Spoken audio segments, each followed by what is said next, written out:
बैठकर गलत गलत सोचते रहते हो, मेरी आँखों में कुछ हो गया, आँखों में कुछ हो गया, आँख खराब होती चली जाएगी, होती चली जाएगी, सिर में दर्द हो गया, माइग्रेन हो गया, ना जाने क्या हो गया, ब्रेन हेमरेज हो गया, ये हो गया। गलत सोच रहे हैं।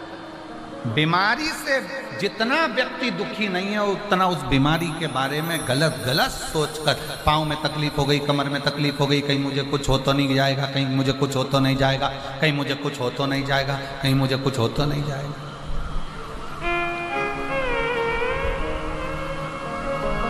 क्यों गलत सोच रहे? अच्छा सोचिए। हम पहले भी कहे कि मत बुरे कर्म कर बंदे वरना पछताएगा, भगवान की आंखों से तू बच नहीं पाएगा, तू बच नहीं पाएगा। अरे ओ अज्ञानी मत कर नादानी, अरे ओ अज्ञानी मत कर नादानी। तेरे कर्म का फल भी तो ही पाएगा, जैसा किया तूने तेरे आगे आएगा। मत बुरे कर्म कर बंदे वरना पछताएगा, भगवान की आंखों से तो बच नहीं पाएगा, तो बच नहीं पाएगा। अपना अच्छा सोच लेकर आओ, अच्छे विचार लेकर आओ, अच्छे कर्म करते चले। अगर अच्छी सोच रख रहे हो, अच्छे विचार रख रहे हो, अच्छा कर्म कर रहे हो, तो दुनिया में किसी की सामर्थ्यता नहीं है कि कोई तुम्हारा बुरा कर दे। किसी की सामर्थ्यता नहीं कि कोई तुम्हारा बुरा कर दे। चाहे फिर कोई नींबू पटक दे, चाहे फिर कोई मिर्ची पटक दे, चाहे कोई फिर तंत्र कर दे, फिर चाहे कोई मंत्र कर दे, दुनिया में किसी की सामर्थ्यता नहीं कि कोई तुम्हारा बुरा कर दे। अगर दिल साफ है तो नियत साफ है तो परमात्मा भी देता ही देता है।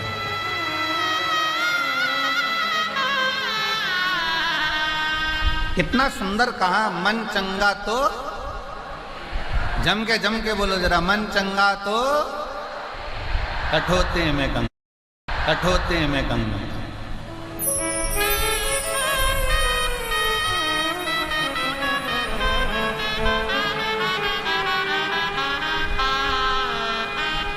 और अगर मन चंगा नहीं तो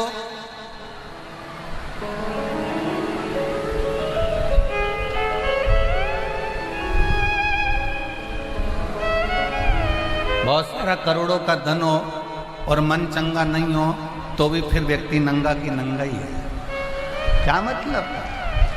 मन चंगा है तो कठोते में गंगा, और धन, ऐश्वर्य, वैभव, बहुत कुछ है। हमने तीसरे दिन की कथा में आपको कहा था कि दाम, नाम और राम। दाम पकड़ोगे तो भी राम चले जाएगा, और नाम पकड़ोगे तो भी राम चले जाएगा, और यदि राम को पकड़ लिया तो दाम और नाम दोनों तुम्हारे पास आते हैं। संपदा भी आएगी और ऐश्वर्य भी आएगा। आज दुनिया के लोगों ने परमात्मा को छोड़ दिया, आज दुनिया के लोगों ने भगवान को छोड़ दिया। जैसे ही षडानंद कार्तिकेय जी ने कहा, माँ मैं तारकासुर को मारने के लिए जा रहा हूं, माँ ने रोक लिया, रुक, हे रुक, षडानंद कार्तिकेय रुको, स्कंद रुको, तुम कह रहे हो कि मैंने मारा, मैं मारने जा रहा हूं? यही तो भ्रम है दुनिया का।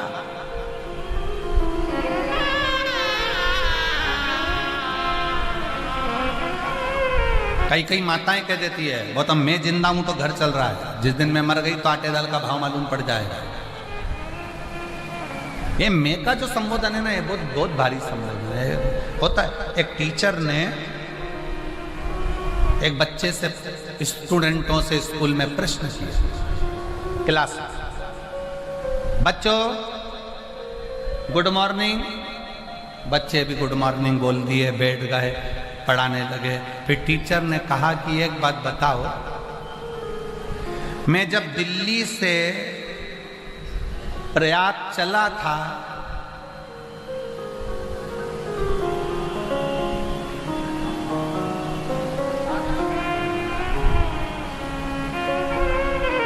दिल्ली से जब मैं प्रयाग चला था तब मेरी उम्र 22 वर्ष थी।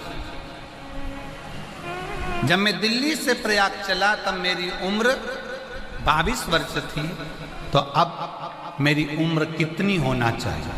अब ये कोई प्रश्न है? पर टीचर ने प्रश्न करा है, बच्चे बेचारे घबरा गए, अब क्या उत्तर दें, क्या बोलें। सब बच्चों से कहा बताओ मेरी उम्र कितनी है। एक बच्चा से खड़े होकर पूछा, बच्चे ने कहा गुरुजी ये कोई प्रश्न है क्या जिसकी हम बताएं कि तुम दिल्ली से प्रयाग चले थे तो तुम्हारी उम्र 22 साल की थी, या 50 साल के थे तो मेरी उम्र बताओ, या 60 साल के थे तो मेरी उम्र कितनी होगी।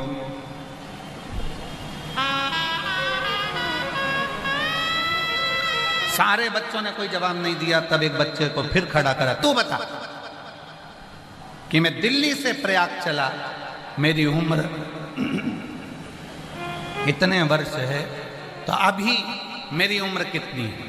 इतने में बच्चा बोला, गुरुजी अगर मैं सही में बता दूंगा तो।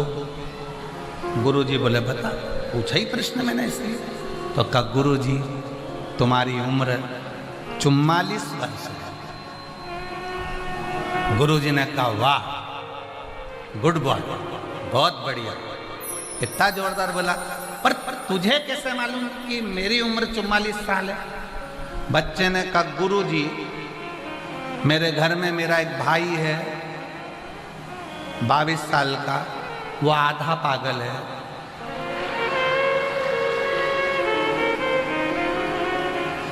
और तुम्हारी उम्र 44 साल है, तुम पूरे पागल हो। आपको ही, मेरे भाई की उम्र को मैंने दुगना कर दिया। ये कोई प्रश्न है? हम भी हमारे भ्रम में जी रहे हैं। माताएं कहती हैं मैं जिंदा हूं तो घर चल रहा है, भाई कह देते हैं मैं दुकान चला रहा हूं, मैं काम कर रहा हूं, मैं मेहनत कर रहा हूं, मैं कर रहा हूं, मैं नहीं करूं तो कुछ भी नहीं हो। अगर मैं ना करूं तो कुछ ना हो, कुछ भी नहीं।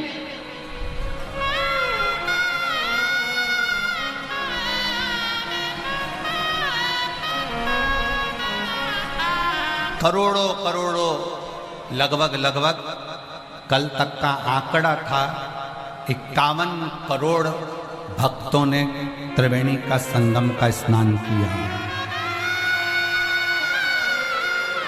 अब 51 करोड़ भक्तों को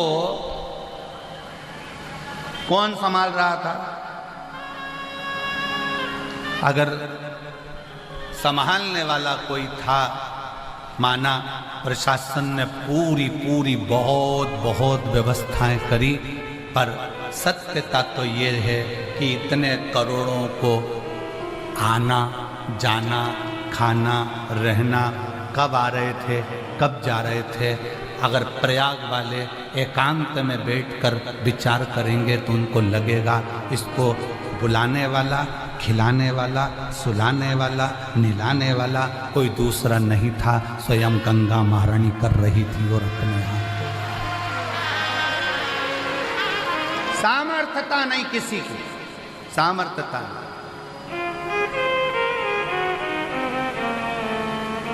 51 करोड़ भक्तों को भोजन कराना, 51 करोड़ों की रहने की व्यवस्था, भोजन व्यवस्था, शौचालय व्यवस्था, अन्य व्यवस्था। और उसके बाद भी कई लोग ऐसे हैं कि दिन भर बैठकर गलतियां छांटते रहते हैं। बताओ इतनी सारी गंदगी हो गई। अरे गंदे आदमी, तू गंदगी देख ही क्यों रहा है? तू तो अच्छा देखना।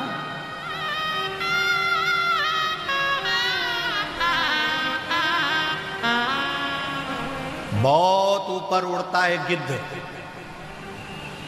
बहुत ऊपर उड़ता है गिद्ध, तो भी नीचे मांस का टुकड़ा देखता रहता है।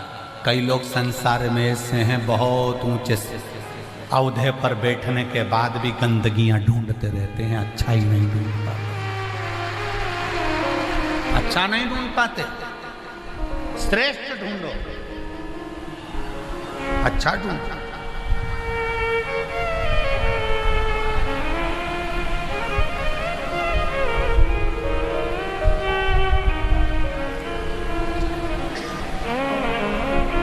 यहाँ पर एक माता बैठी है जो अपने परिवार के साथ में कथा सुनने के लिए जब पहले दिन वहाँ से चली थी तो ट्रैफिक में फंस गई थी, बहुत भीड़ थी। हमको जहाँ हम रुके हैं सतुआ बाबा शिविर में, वहीं पर वो अपनी बात सुना रही थी। कहीं बैठी होगी तो वो खड़ी हो जाएगी कि गुरुजी हम ट्रैफिक में फंस गए, इतना भीड़। परिवार वालों ने कहा कि कितना किलोमीटर बचा है, तो कहा कि 10 किलोमीटर बचा है पर पहुंचना बड़ा मुश्किल है। तो बच्चों ने कहा एक काम करो माँ वापिस आ जाओ। हम और वो महिला बैठी होगी, हम लोग जब वापिस जाने का विचार करा तब हमने सोचा कि भोले बाबा, हम तो जब घर से चले थे तो एक लोटा जल चढ़ा के चले थे कि शिव महापुराण की कथा प्रयाग में सुनेंगे। कहीं बैठी होगी तो वो हाथ हिला सकती है कि एक लोटा जल चढ़ाकर चले थे कि बाबा हमको कथा सुनने को मिलेगी और हम कथा सुनेंगे, पर हम तो वापिस जा रहे हैं।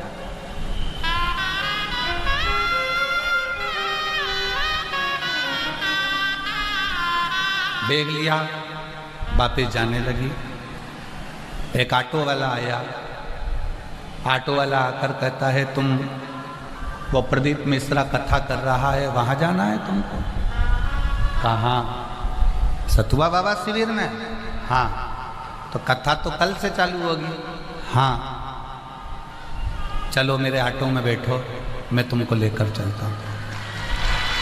इतना बता रहा था वो, इतना बता रहा था, हमारे पास तो पैसा भी इतना नहीं है, केवल 150 रुपये पड़े हैं, अगर तुम 10 किलोमीटर दूर ले जाओ। उसने कहा पैसे के लिए थोड़ी ना काम कर रहा हूँ, तू तो बैठ मेरी ऑटो में। ना जाने कौन सी गली गली में से वो ऑटो घुमा घुमा कर लाया और सीधे कोई ऑटो उस दिन अंदर नहीं आ रहा था, इसी पंडाल के बाहर मुझे छोड़ कर चले गया। 1 रुपया भी लेकर नहीं, 1 रुपया। और मैं प्रयागराज के बेटों को, प्रयागराज की बेटियों को धन्यवाद दूंगा। कई बेटे बेटियां प्रयागराज के ऐसे हैं जिन्होंने भले पूरे मेले में जो भी व्यापार करा हो, दुकान लगाई हो, कार्य करा हो, मोटरसाइकिल चलाई हो, गाड़ियां चलाई हो, पर कई प्रयागराज के बेटा बेटी स्कूटी से, मोटरसाइकिल से बुजुर्गों को फ्री में पंडाल तक छोड़ रहे हैं और पंडाल से उनके पंडाल तक छोड़ रहे हैं। उनको नमन है, 1 रुपया नहीं। ये सहजता का विषय, ये सरल। कौन आता है कौन बुलाता है, महज ब्रह्म है, करता सब विधाता है, करने वाला तो शिव है। आप और हम तो माता पार्वती जी का ये शब्द अपने पुत्र के लिए, स्कंद के लिए, स्कंद ये मत के कि मैं तारकासुर को मारूंगा। तारकासुर को तू नहीं मार सकता। तारकासुर ने शंकर भगवान की वो आराधना करी है, तारकासुर ने वो वचन मांगा है।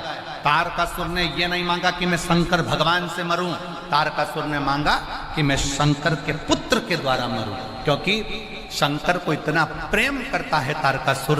शिव जी को अकेला बैठा देखता है ना तो दिल दुखता है। इंद्र के संग इंद्राणी है, ब्रह्मा के संग ब्रह्माणी है, नारायण के साथ में लक्ष्मी है, सारे देवताओं की धर्म पत्नियां उनके साथ है। सती मैया जब जलकर भस्म हो गई, अकेला अकेले देवाधिदेव महादेव हैं। तारकासुर की आंखों में जल भर जाता है कि मेरे महादेव अकेले रह गए। तारकासुर ने विचार कर लिया मरूंगा तो सही, पर शंकर भगवान को जोड़े से बिठा कर जाऊंगा तब मरूंगा, ऐसे कैसे मर जाऊं। और ब्रह्मा जी ने कहा वर मांग ले तारकासुर कहता है वर दीजिए, अगर वर देना है तो ऐसा वर दीजिए कि मैं मरूं नहीं, और कुछ वर मांग ले तो वर ऐसा दीजिए कि मरूं तो शिव के पुत्र के द्वारा मरूं, क्योंकि शिव का पुत्र जब होगा, जब शादी होगी तो मेरा मन खुश हो जाएगा, फिर भले मर जाऊं।